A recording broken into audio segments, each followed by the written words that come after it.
मीठे रस से भर्यो जी राधा रानी लागे, महारानी लागे। मने खारू खारू यमुना जीरो पानी लागे, मने खारू खारू यमुना जीरो पानी लागे। जय श्री कृष्ण। आप सभी भक्तजनों का हमारे इस YouTube चैनल शिव प्रिया भक्ति में हार्दिक स्वागत है। आज के इस वीडियो में हम कार्तिक मास महात्म्य कथा अध्याय 19 का शुभारंभ करेंगे। तो आइए आज की कथा की शुरुआत करते हैं। राजा पृथु ने पूछा, हे नारद जी, अब आप यह कहिए कि भगवान विष्णु ने वहां जाकर क्या किया तथा जलंधर की पत्नी की पतिव्रता किस प्रकार भ्रष्ट हुई। नारद जी बोले, जलंधर के नगर में जाकर विष्णु जी ने उसकी पतिव्रता स्त्री वृंदा का पतिव्रत भंग करने का विचार किया। वे उसके नगर के उद्यान में जाकर ठहर गए और रात में उसको स्वप्न दिया।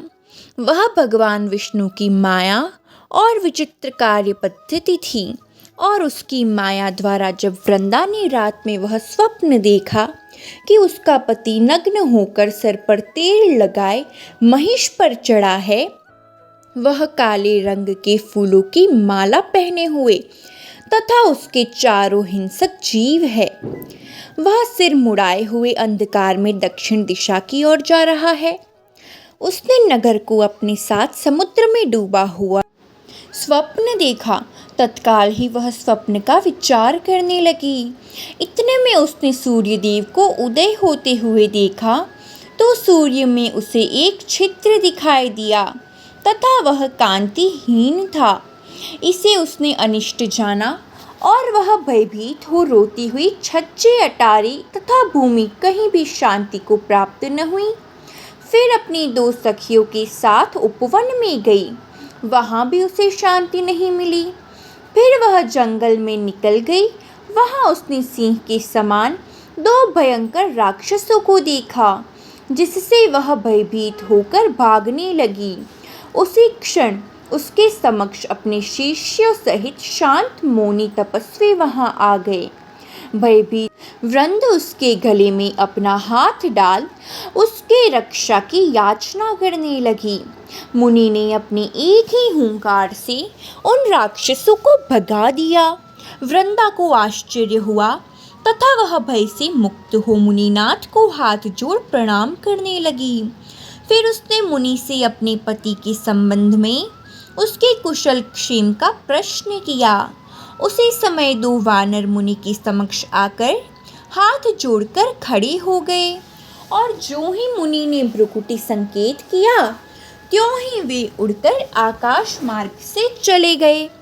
फिर जलंधर का सिर और धड़ लिए मुनि के आगे आ गए।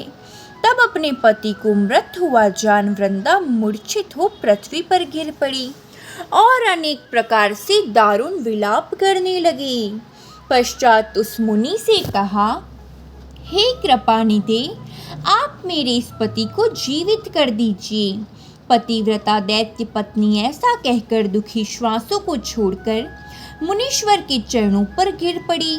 तब मुनीश्वर ने कहा, यह शिवजी द्वारा युद्ध में मारा गया है, जीवित नहीं हो सकता, क्योंकि जिसे भगवान शिव मार देते हैं वह कभी जीवित नहीं हो सकता।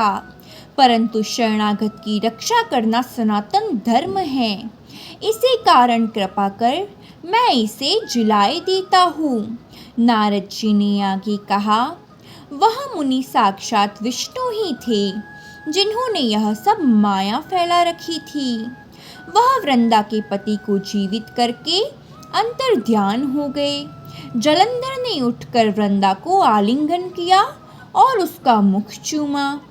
वृंदा भी पति को जीवित हुआ देख अत्यंत हर्षित हुई और अब तक हुई बातों को स्वप्न समझा। तत्पश्चात वृंदा सकाम हो बहुत दिनों तक अपने पति के साथ विहार करती रही। एक बार सूरत एवं संभोग काल के अंत में उन्हें विष्णु को देखकर उन्हें ताड़ित करती हुई बोली, हे पराई स्त्री से गमन करने वाले विष्णु, तुम्हारे शील को धिक्कार है। मैंने जान लिया है कि मायावी तपस्वी तुम ही थे। इस प्रकार कहकर कुपित पतिव्रता वृंदा ने अपने तेज को प्रकट करते हुए भगवान विष्णु को श्राप दिया। तुमने माया से 2 राक्षस मुझे दिखाए थे, वही दोनों राक्षस किसी समय तुम्हारी स्त्री का हरण कर लेंगे। सर्पेश्वर जो तुम्हारा शिष्य बना है, यह भी तुम्हारा साथी रहेगा। जब तुम अपनी स्त्री के विरह में दुखी होकर विचरोगे, उस समय वानर ही तुम्हारी सहायता करेंगे। ऐसा कहते हुए पतिव्रता वृंदा अग्नि में प्रवेश कर गई। ब्रह्मा देवता आकाश से उसका प्रवेश देखते रहे। वृंदा के शरीर का तेज पार्वती जी के शरीर में चला गया। पतिव्रत के प्रभाव से वृंदा ने मुक्ति प्राप्त की। तो ये था कार्तिक मास कथा महात्म्य अध्याय 19 जो यहाँ पर संपन्न होता है। तो प्रेम से बोलिए श्री विष्णु भगवान की जय, माता लक्ष्मी की जय। आइए अब आज के इस वीडियो में हम भगवान श्री कृष्ण से जुड़ी हुई एक आध्यात्मिक कथा आपको सुनाते हैं, जिसे आप ध्यान पूर्वक सुनिएगा। द्वारका में एक सूर्य भक्त था, सत्राजीत। उसे सूर्य देव ने स्यमंतक नाम की चमत्कारी मणि दी थी। ये मणि रोज 20 तोला सोना उगलती थी। एक दिन श्री कृष्ण ने सत्राजीत से कहा कि आप ये मणि राजकोष में देंगे तो इससे मिले धन से प्रजा की अच्छी देखभाल हो सकेगी। सत्राजीत ने भगवान श्री कृष्ण को मणि देने से मना कर दिया। इस घटना के कुछ दिन बाद सत्राजीत के भाई प्रसेनजीत ने मणि चुरा ली। प्रसेनजीत मणि लेकर जंगल में भाग गया। जंगल में एक शेर ने प्रसेनजीत को मार दिया और खा गया। मणि जंगल में ही गिर गई। सत्राजीत को जब प्रसेनजीत और अपनी मणि नहीं मिली तो उसने श्री कृष्ण पर आरोप लगा दिया कि श्री कृष्ण ने ही मेरी मणि चुराई है और मेरे भाई की हत्या कर दी है। श्री कृष्ण पर चोरी और हत्या का कलंक लग गया। श्री कृष्ण ने उस समय क्रोध नहीं किया, धैर्य बनाए रखा और इस आरोप को गलत साबित करने के लिए जंगल की ओर चल दिए।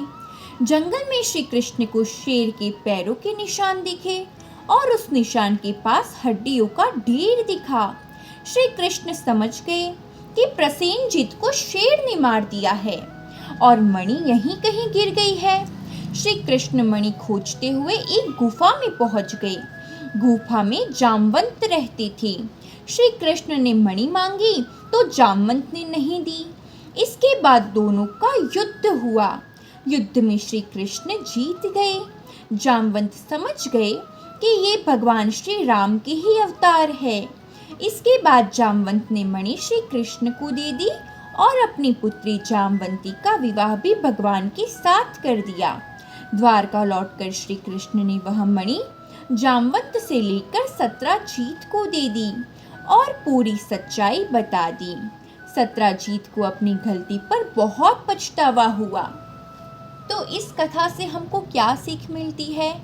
हमारे ऊपर जब भी कोई झूठा आक्षेप लगे तो हमें किसी भी परिस्थिति में धैर्य को नहीं छोड़ना चाहिए, बल्कि शांति से पूरी बात को समझना चाहिए और आरोपों को भगवान श्री कृष्ण की तरह झूठा साबित करना चाहिए। तो ये थी भगवान श्री कृष्ण के जीवन से जुड़ी हुई एक पौराणिक कथा। तो प्रेम से बोलिए राधे राधे।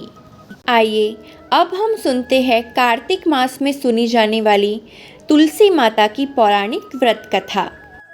कार्तिक महीने में एक बुढ़िया माई तुलसी जी को सींचती और कहती, हे तुलसी माता, सत की दाता, मैं तेरा बिरला सींचती हूँ, मुझे बहू दे, पीताम्बर की धोती दे, मीठा मीठा घास दे, बैकुंठा में वास दे, चटक की चाल दे, पटक की मौत दे, चंदन का काठ दे, रानी सा राज दे, दाल भात का भोजन दे, ग्यारस की मौत दे, कृष्ण जी का कंधा दे, जब तुलसी माता यह सुनकर सूखने लगी तो भगवान ने पूछा कि हे तुलसी, तुम क्यों सूख रही हो? तुलसी माता ने कहा कि एक बुढ़िया रोज आती है और यही बात कह जाती है, मैं सब बात तो पूरा कर दूं, लेकिन कृष्ण का कंधा कहाँ से लाऊंगी?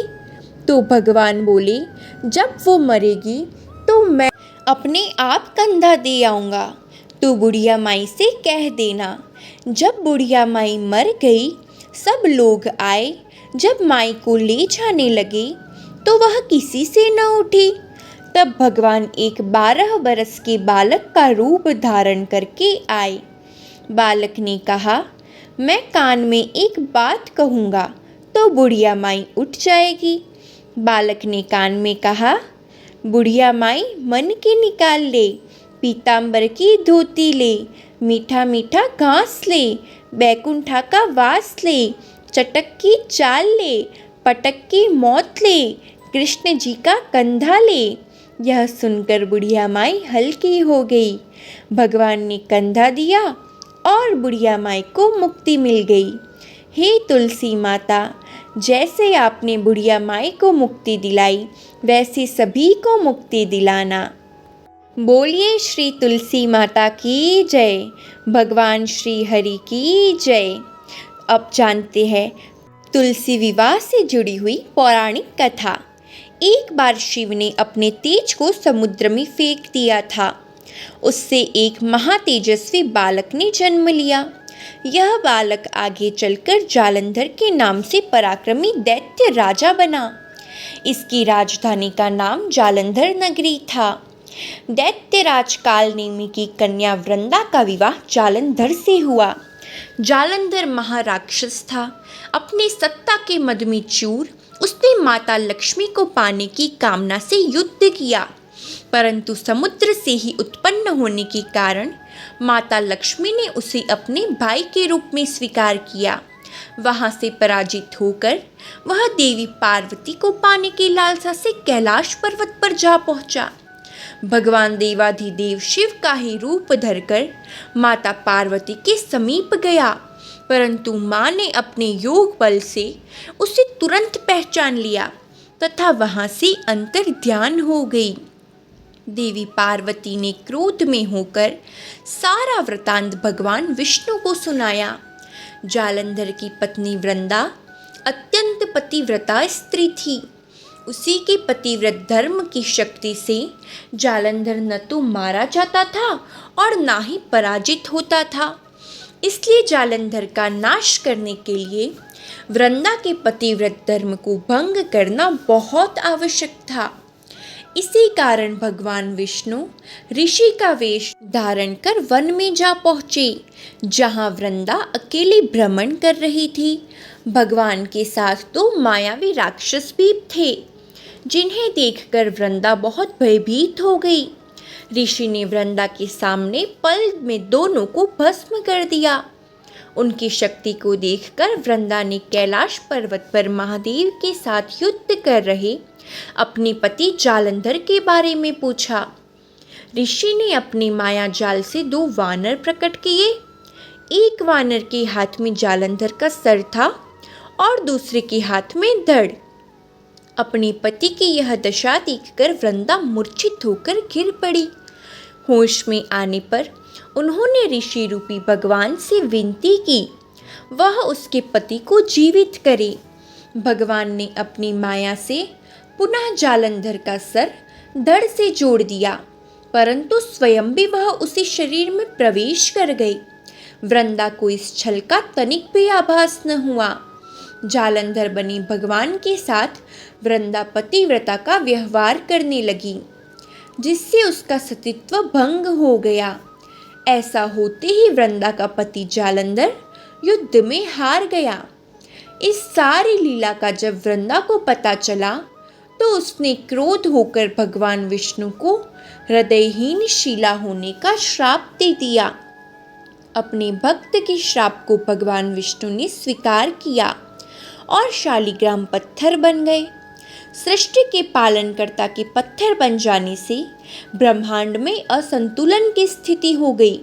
यह देखकर सभी देवी देवताओं ने वृंदा से प्रार्थना की कि वह भगवान विष्णु को श्राप से मुक्त कर दे। वृंदा ने भगवान विष्णु को श्राप मुक्त कर स्वयं आत्मदाह कर लिया।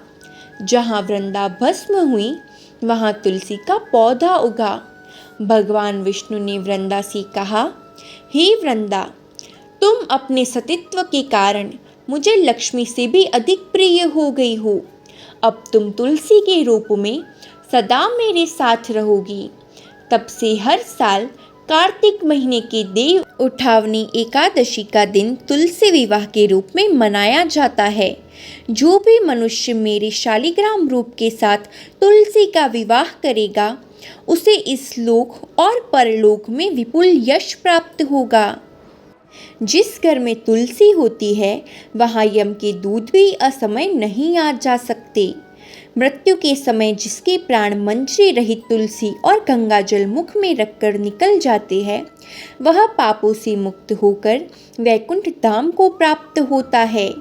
जो मनुष्य तुलसी व आंवले की छाया में अपने पितरों का श्राद्ध करता है उसके पितृ मोक्ष को प्राप्त हो जाते हैं। तो ये थी तुलसी माता से जुड़ी हुई पौराणिक व्रत कथा। तो प्रेम से बोलिए श्री तुलसी माता की जय, भगवान श्री विष्णु की जय, भगवान श्री हरि और माँ तुलसी सभी का कल्याण करे। तुलसी चालीसा। जय जय तुलसी भगवती सत्यवती सुखदानी, नमो नमो हरि प्रियसी श्री वृंदा गुण खानी। श्री हरि शीश बिरजिनी देहु अमर वर अम्ब, जनहित हे वृंदावनी अब न करहु विलंब। धन्य धन्य श्री तुलसी माता, महिमा अगम सदा श्रुति गाता। हरि के प्राणों से तुम प्यारी, हरि ही हेतु किन्हो तप बारी। जब प्रसन्न है दर्शन दिन्हो, तब कर जोर विनय उस किन्हो। हे भगवंत कंत मम हो, दीन जान जन छाड़ो हो। सुनी लक्ष्मी तुलसी की वाणी, दिन हो श्राप कद पर आनी।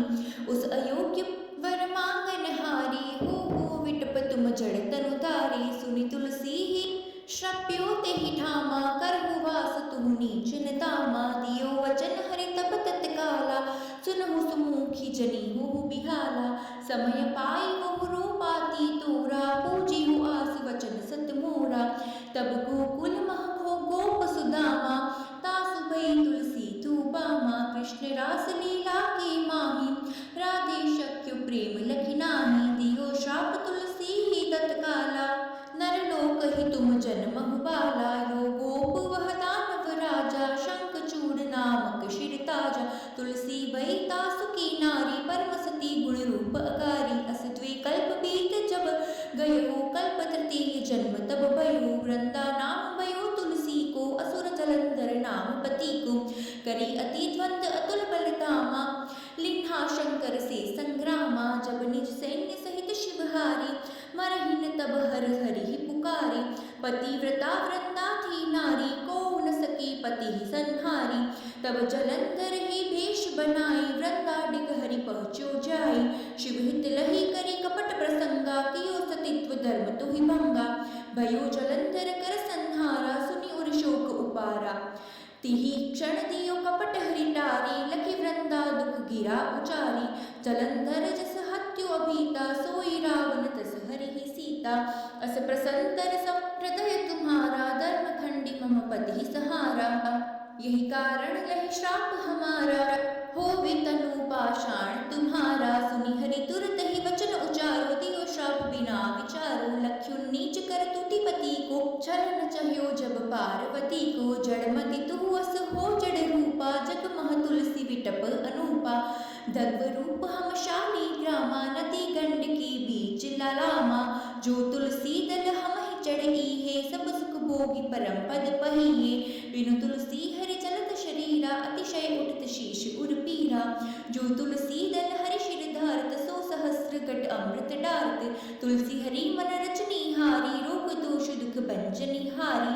प्रेम सहित हरि भजन निरंतर, तुलसी राधा में नहीं अंतर। व्यंजन हो 56 प्रकारा, बिन तुलसी दल न हरि ही प्यारा। सकल तीर्थ तुलसी तरु छाही, लहत मुक्ति जन संशय नाही। कवि सुंदर एक हरि गुण गावत, तुलसी ही निकट सहस गुण पावती। बसत निकट दुर्वासा धामा, जो प्रयास ते पूर्व ललामा। पाठ करहि जो नित नर नारी, होहि सुख भाष ही त्रिपुरारी। दोहा। तुलसी चालीसा पढ़ी तुलसी तरो ग्रहधारी, दीपदान करे पुत्र फल, पावहि बंध्यु नारी। सकल दुख दरिद्र हरि, हार है परम प्रसन्न। आशीय धन जन लड़ही ग्रह, बसहि पूर्णा अत्र। लाही अभिमत फल जगत, महा लाही पूर्ण शुभ काम। जे दल अर्प ही तुलसी संग, सहस बहसी हरि राम। तुलसी महिमा नाम लख, तुलसी सुध सुख राम। मानस चालीसा रच्यो, जग महा तुलसीदास। तुलसी चालीसा संपूर्णम। प्रेम से बोलिए तुलसी माता की जय। अब हम सुनते हैं तुलसी माता की आरती। जय जय तुलसी माता, सब जग की सुखदाता। सब योगों के ऊपर, सब रोगों के ऊपर, रुझ से रक्षा कर की बत्राता। ओम जय जय तुलसी माता, बहुपुत्री है श्यामा, सुरबली है ग्राम्या। विष्णु प्रिय जो तुमको सेवे, सुनर तर जाता।